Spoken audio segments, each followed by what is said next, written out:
How much faith does it take to keep believing in God even when you're faced with the storm? Maybe you remember the story in Daniel chapter 3 about a time when King Nebuchadnezzar passed a law that anybody who heard the music play would bow down to this golden statue that he had built of himself. This statue was 90 feet tall and 9 feet wide, so it was huge. And according to the law, when the music started to play, everybody had to bow down. But there were 3 Jewish young men who refused to do that. They bowed down to God and God alone. And so when Nebuchadnezzar heard of this, he called forth these 3 boys. And they came before him. And King Nebuchadnezzar said, "Look, guys, here's the thing. I've heard that you're not bowing down, and they said it's true. We're just not going to do it." And he gave them another chance. He said, "Look, I'll still let you out of this, but listen, if you don't do it, there's the fiery furnace. This is where you're headed. It's bad. You don't want to go there." And what they said to him, I think, was really powerful. Because they said, "Look, King, with all due respect, we're not going to bow down. We believe that our God will get us through this.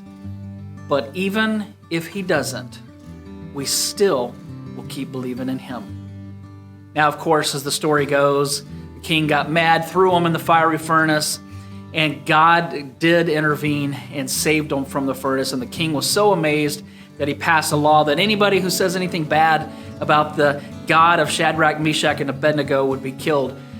So it had a happy ending there, but I go back to that part, their response to him, that we believe God's going to see us through. And how many times have maybe you've been faced with a situation where the doctor said there's no hope, or where the bill collectors won't let up, and you kept believing that God would heal you, or you kept believing that God would provide, that he would come through, or whatever your situation was. Maybe your marriage has been on the rocks, and you just were trusting that God was going to intervene and save your marriage. Or maybe you had a child that was kind of straying off the path, and you trusted God that he would bring that child back home. Whatever it is that you've been faced with, that you can say, "God, look, I know God's going to come through, but even if he doesn't," because let's face it, sometimes he doesn't answer our prayers the way we want them answered. So what if he doesn't? Does your faith still hold true? Do you keep believing in him no matter what?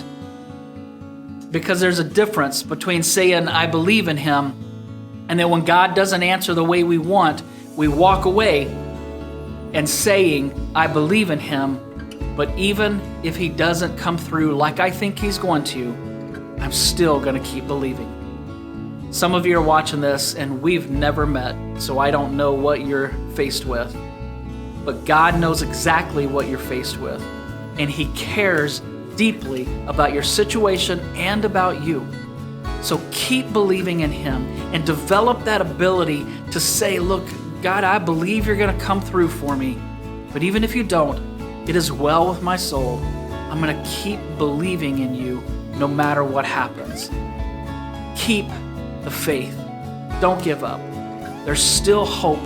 While God is still alive, and he always will be, there's always going to be hope.